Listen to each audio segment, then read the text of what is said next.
Good morning, সবাই কেমন আছো? আশা করি ভালো আছো আর ভালো থেকো। দেখো, কালকে উল্টো রথে আমি একটু ঘুরতে গেছিলাম। আমি, আমার মা, আমার যা সবাই মিলে একটু ঘুরতে গেছিলাম কাটোয়ারি একটা জায়গাতে, একটা মন্দিরে। তো ওখানে ঘুরতে গেলাম। দেখো, নামলাম, টোটো করে গেলাম। বাজারে প্রচুর ভিড় ছিল, জানো তো। তো তার জন্য টোটো করতে হলাম। মা তো এমনিতেই হাঁটতে পারে না, খুবই কষ্ট হয়, এমনিতেই অসুস্থ। তবু একটু মাকে নিয়ে গেলাম মনটা ভালো করার জন্যে। কেননা আমার বাবাই 5 মাস হলো মারা গেছে, মনটাও খারাপ তো, আর শরীরটাও ভালো নেই। তাই দেখো, এলাম এই মন্দিরে। এখানে গৌরাঙ্গ মহাপ্রভু বিশ্রাম নিয়েছিল এসে কাটোয়াতে। খুব ভালো লাগে এই মন্দিরটায়। তাই দেখো এলাম, ভালো লাগে, প্রকৃতির প্রচুর সুন্দর দৃশ্য আছে। তাই একটু এলাম গৌরাঙ্গ মহাপ্রভু জগায় মাথায় দর্শন করতে।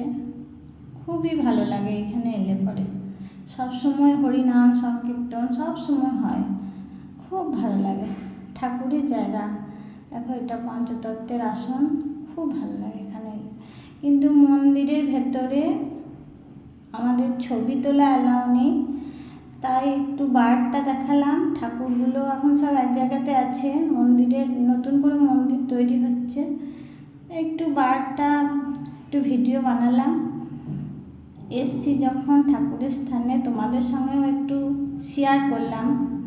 ভালো লাগবে, আর ভালো লাগলে আমাকে কমেন্টে জানিও। তোমরা আমার পাশে থেকো সবসময়, তাহলে খুবই ভালো লাগবে।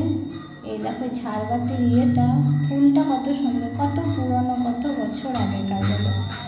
কিন্তু আগেকার জিনিসগুলো খুব ভালো লাগে, তাই না?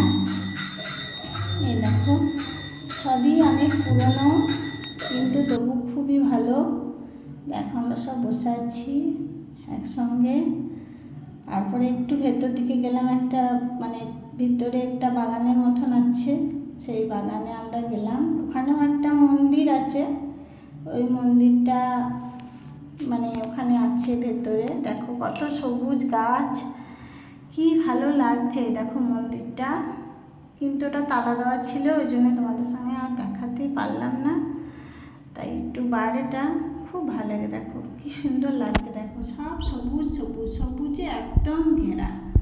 তারপর দুটো কাঁঠাল আছে জগায় মাথায় দেখবে একসঙ্গে। এ দেখো, এইটা গেটটা।